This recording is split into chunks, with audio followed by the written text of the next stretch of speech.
بے شک نماز بہترین ساتھی ہے، زمین سے قبر تک، قبر سے حشر تک اور حشر سے جنت تک۔ سر جھکانے کی خوبصورتی بھی کمال کی ہوتی ہے، سجدے زمین پر کرو تو دعائیں آسمان تک جاتی ہیں۔ تم فلاں شخص کی طرح نہ ہو جانا جو رات کو تہجد پڑھتا تھا پھر اس نے اسے چھوڑ دیا۔ تمہاری مانگی ہوئی دعا کے راستے تھوڑے مشکل ہوں گے، غم اور پریشانی کا بصیرت بھی ہوگا، مگر یقین کرو منزل تمہاری کن ہی ہوگا۔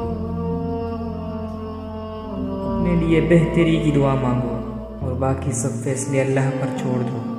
اللہ تم سے محبت کرتا ہے، وہ کبھی تمہارا برا نہیں چاہے گا۔ فرض نماز کے بعد تہجد وہ واحد نماز ہے جو اللہ سے کن کہلوانے کی طاقت رکھتی ہے۔ انسان کی